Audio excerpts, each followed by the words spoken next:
Let me tell you about Miracle Noodles and why they're awesome. These noodles really are a diet miracle. Not only are they 0 calories, seriously, but they're not loaded in lectins. In fact, they're made from glucomannan starch, a starch that comes from a sweet potato-like tuber called the konjac root. Well, the fiber in these Miracle Noodles is prebiotic fiber. It's the stuff the good bugs in your gut use as food. So not only are you eating a delicious noodle substitute, you're nourishing your microbiome at the same time. So let me tell you how to prepare Shirataki noodles the Gundry way. Here's the thing about Miracle Noodles and the other Shirataki noodles. They're a little different from regular pasta. They really do smell a little fishy at first, but rest assured that smell goes away pretty quickly, and it's not fish, and it doesn't impact the flavor at all. And whatever you do, please don't follow the instructions on the package, especially if you're using a recipe featured in one of my blogs or my book. Instead, follow these simple recipes. Whether you're using angel hair, fettuccine, or spaghetti, it works like a charm. So, bring a pot of salted water to a boil. Now, remove your noodles from the package and put them in a strainer. So you put the strainer under running water.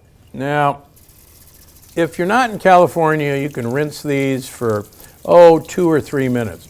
And you'll definitely notice a fishy smell. Since it's California, I'm not going to do it that long because the salted water and the boiling will take some of this process out. Okay, so we've got these noodles rinsed, and now we're going to put them in the boiling water. And so we're just going to boil these for a couple minutes, and we'll cut there and I'll show you what's going to happen after we boil them. Okay, so once they're boiled, you strain them again and you put them in a dry pan. Now here's the secret.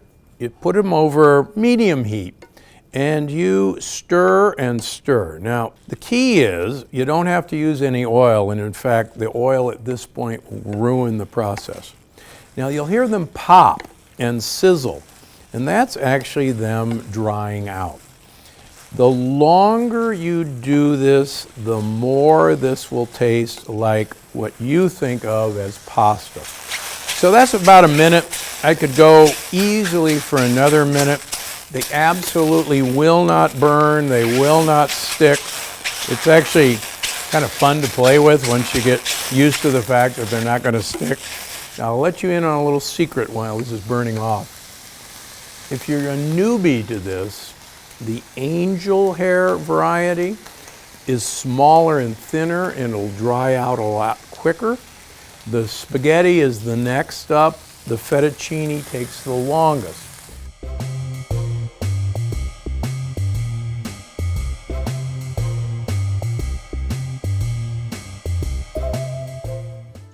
There's an epidemic sweeping this country. Some would say it's as addictive as hard drugs, or even as deadly.